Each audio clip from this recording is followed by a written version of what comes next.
I am Jasmine Kabugatan, your student nurse from BSN 11I. And for today, I will be demonstrating to you the assessment of cardiovascular system. So what is cardiovascular system? Cardiovascular system is an organ system that permits blood to circulate and transport nutrients, oxygen, carbon dioxide, hormones, and other important substances to the cell of the body. And it provides nourishment, fight diseases, stabilize temperature, and maintain homeostasis. So, prior to conduct the procedure, first is review the client's medical record if available. But in my case, my patient did not have any previous medical record because this is her first visit. Then, determine the scope of the assessment, and this is done for you to be able to know the extent of the physical assessment. Then, of course, prepare the necessary equipment to save time and energy. So, the equipment that I'm gonna use include the centimeter ruler, of course, a rectangular card, a gloves if necessarily, of course, a pen light, and a stethoscope. And of course, do not forget to perform the hand washing to prevent the spread of microorganisms to your patient and to myself, of course. So, hello ma'am, good day. I am Jasmine Kabugatan and I will be your student nurse for today. For verification, ma'am, can I see your patient's tab? Okay, ma'am, can you state me your full name? My name is Tudida. How about your date of birthday? September 27, Okay, so how would you like me to call you, ma'am? Just call me Dida.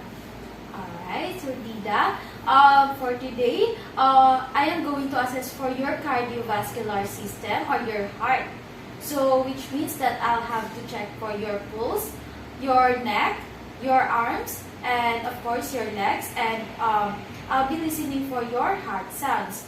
And this is done for us to know if you have any abnormalities that present in your heart.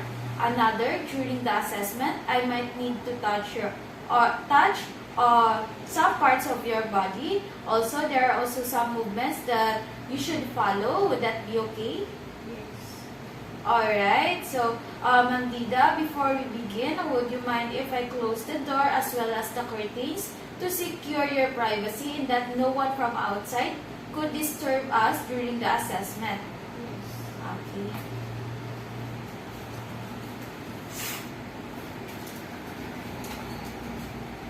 Alright, so Dida, do you have any questions, clarifications before you begin the assessment? Okay. So Dida, I'll be asking a few questions from you, okay? Yes. Alright, so Dida, do you have any specific complaint? Or are you feeling in pain in your chest right now? No. Or do you have any uncomfortable feeling like that? None.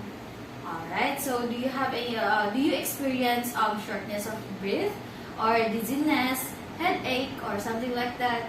None. Okay, so is there any history such as myocardial infarction or coronary heart disease that has ever affected your family? None. How about your lifestyle? What are your daily habits? Well, I do gardening. Okay, gardening. So what about the food you take?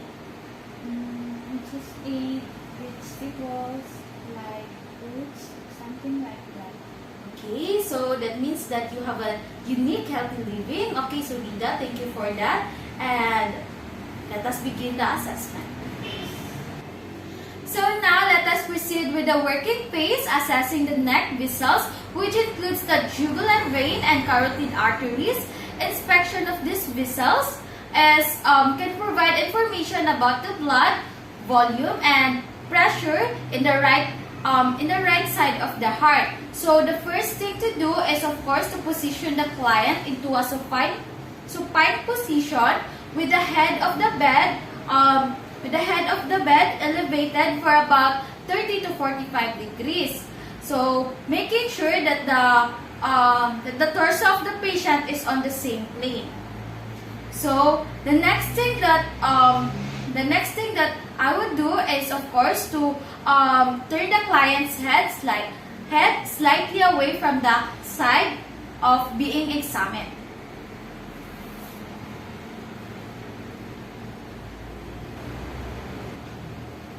And shine the tangential light source onto the neck, suprasternal area, and area around the clavicles, and observe for any pulsation or shadows.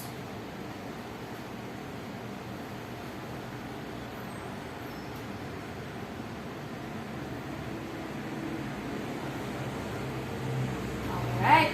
If the jugular distension is noted, assess for the jugular venous pressure by locating the highest visible point of distension of the internal jugular vein. As deemed necessary, raise or lower the head of the bed until the highest visible point of the distension of the jugular vein was observed. Note that the jugular vein should not be distended, bulging, or protruding at 45 degrees or greater.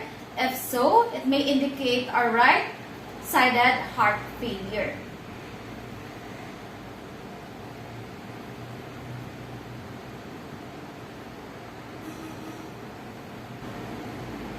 Now, measure the vertical distance in centimeter above the external angle by extending a long rectangular cord horizontally from this point, and then a centimeter ruler vertically from the sternal angle, making an exact right angle.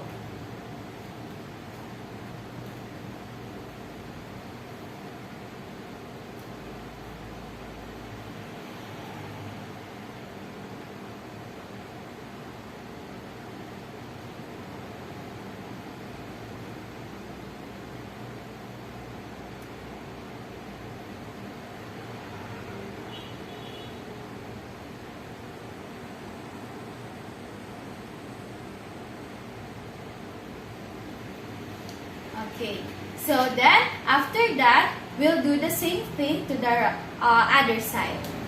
So let us proceed assessing the carotid arteries. So with the head of the bed elevated at 30 degrees, slightly turn the client's head towards the side being examined.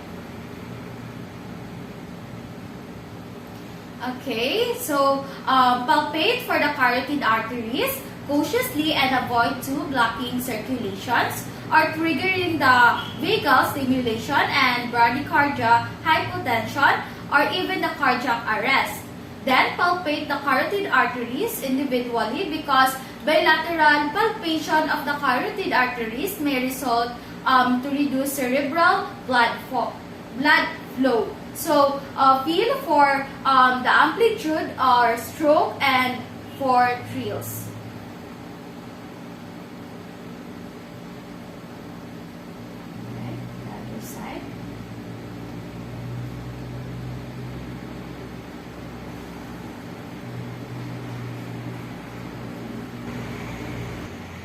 So next thing to do is to use the stethoscope and place the bell of the stethoscope over the carotid arteries and listen for a bruit.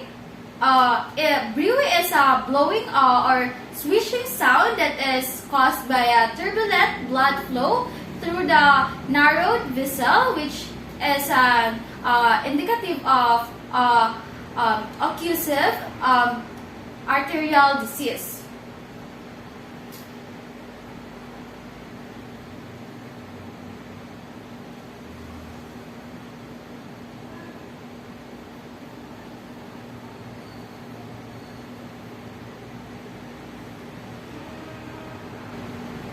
Okay, so Dida, let us now proceed with inspecting your chest area. Proceeding now to the inspection of the heart or the precordium, first thing to do is, of course, to begin with a general inspection of the chest wall. So in women, keep the right chest draped and gently lift the left side of the breast with your left hand, or you may ask the client to do this for her assistance. So to start with, of course, stand at the right side of the patient, and then the head of the bed, and it must be elevated at 35 degrees, and look for any abnormal pulsation, symmetrical movement, retraction, or hips. Hips are strong outward thrust of the chest. So, ma'am, would you mind if I can inspect for your chest? Yes. All right.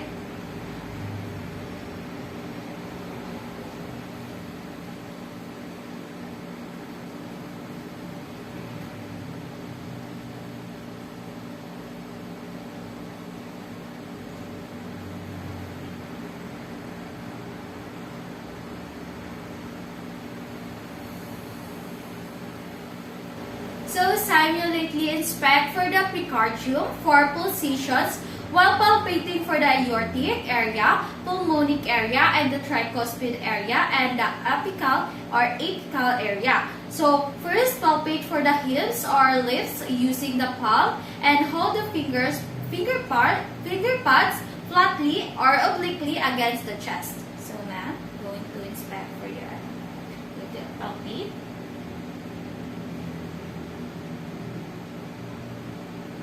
Right. So now, press the head firmly against the chest wall and feel for frills.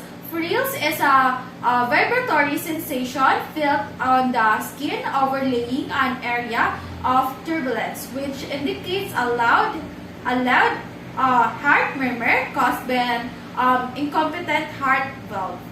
So, ma'am, going to palpate for your chest wall.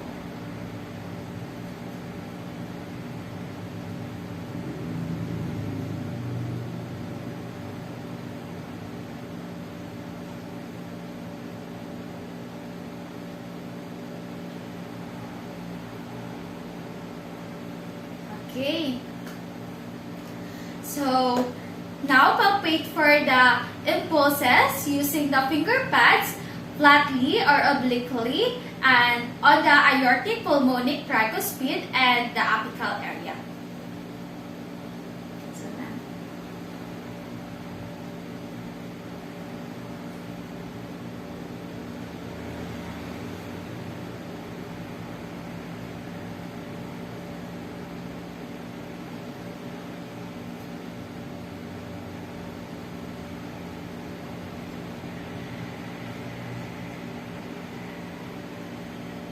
Now palpate for the apical impulse using 2 to 3 finger pads.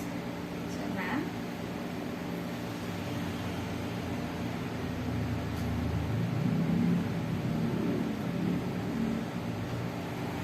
Then for finer assessment, palpate with 1 finger alone to confirm the characteristics of the apical impulse.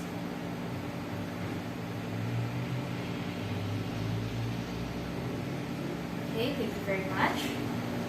If unable to palpate the apical impulse of the patient supine, then reposition the patient to roll partly onto her left side or left lateral side. So, Ma'am Dida, can you roll to your left lateral side? Okay. So, Ma'am Dida, I want you to breathe in and exhale and hold it for me, okay? Okay, so breathe in, exhale, and hold it. Okay, so you can now lie into that. Now inspect and palpate for the epigastric area at the base of the sternum for abdominal aortic position.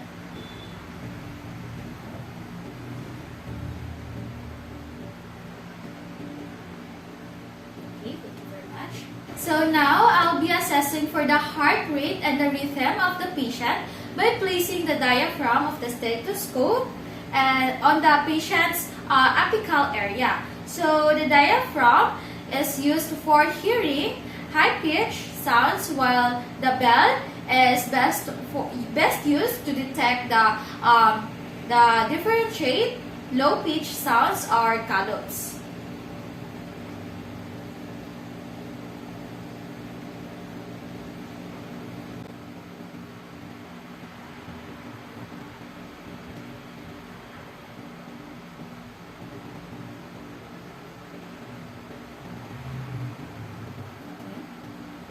Now, using the diaphragm of the stethoscope first and then the bell, I use skill tape for the patient's heart sounds on his four anatomic sites such as the aortic, pulmonic, tricuspid, and the apical area. Okay, so the first thing is I'm going to listen for her aortic area, which is found at the right sternal border in the second intercostal space.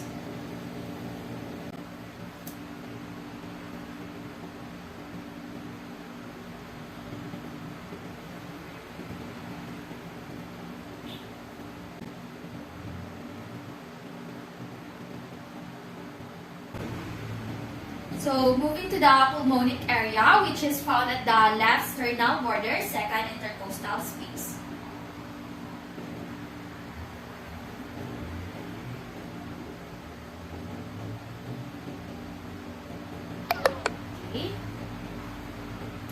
Okay, so for his tricuspid area, which is found at the left sternal border, fourth intercostal space.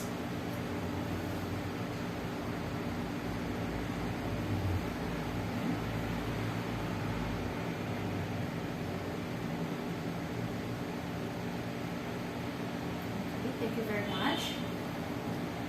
And for the apical area, which is located at 5th intercostal space, mid-clavicular.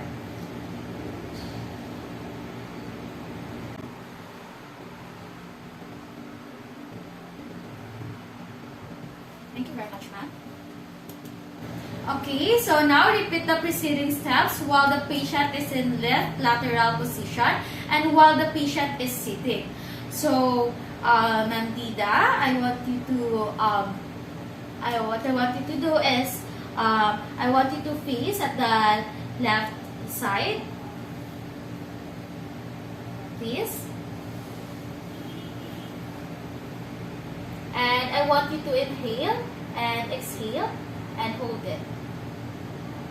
Again, inhale, exhale, and hold. Alright, thank you very much. Then you can now lie your back. So, next thing is I need you to sit down. And of course, I want you to lean forward.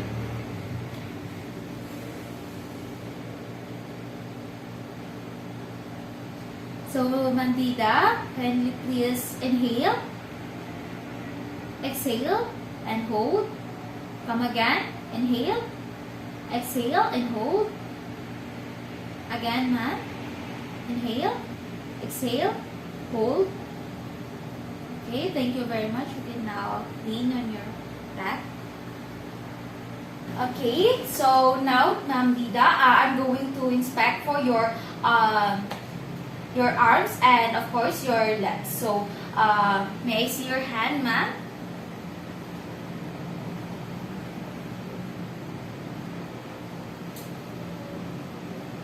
Okay, so your temperature is warm. Your skin color also is consistent.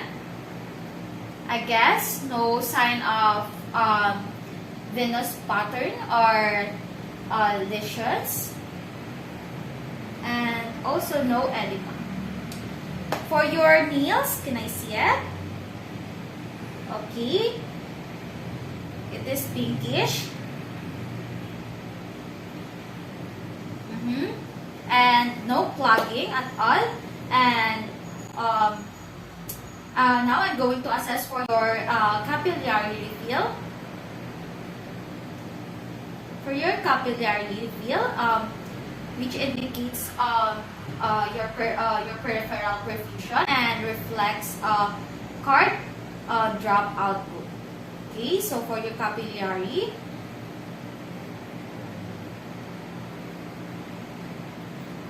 guess it's all good. Now I'm going to assess for your radial pulse. You see that?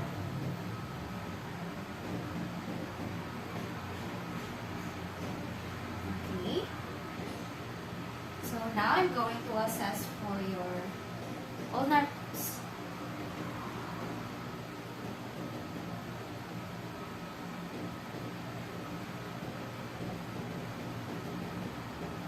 And then your brachial pulse.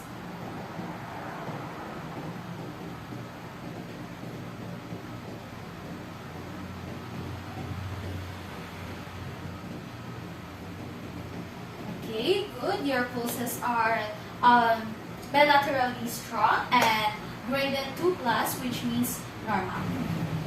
Okay, so Ma'am Vida, I need you to open and close your hands as quickly as you can, and then squeeze it after, okay?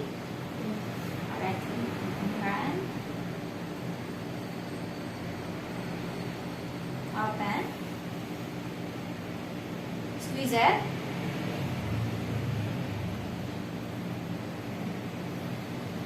Close. Release. Okay, thank you very much. Okay, now proceeding to your lower extremities. What I can observe here is that the color is consistent all over and hair is evenly distributed, and your lower extremities feels warm.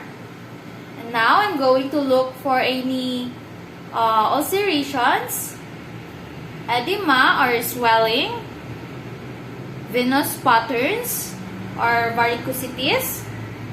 And now I'm going to palpate, now palpating for your firmness or tension.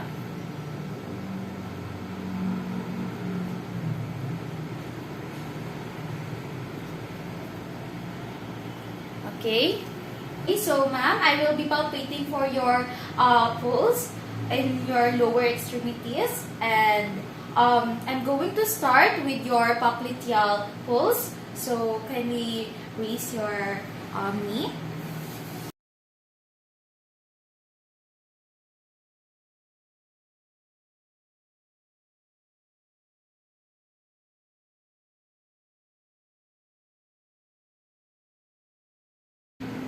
Okay, so moving on to your dorsalis pedis pulse.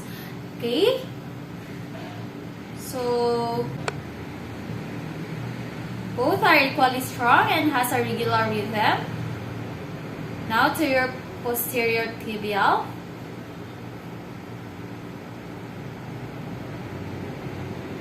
Okay, good. Both are equally strong. Okay, so now for your capillary refill.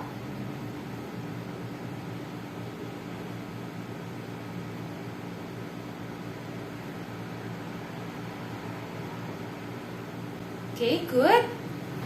Okay, so now we'll do the dorsiflexion side test, a procedure to assess for your deep vein thrombosis.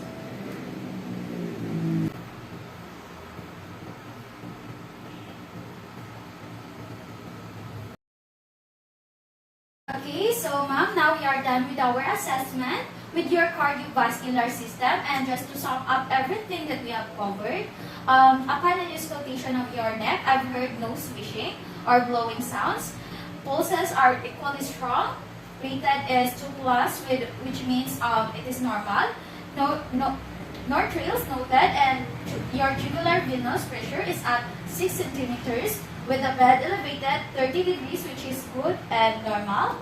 And upon assessment of your chest or your heart or your precordium, your chest movement is symmetrical, no retraction, no heaves or trills.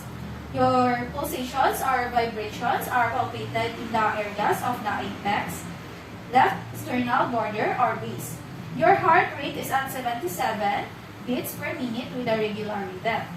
Okay, so I think for your upon assessment for your upper and lower extremities, arms are bilaterally symmetric with minimal variations in size and shape, no edema, prominent venous patterning.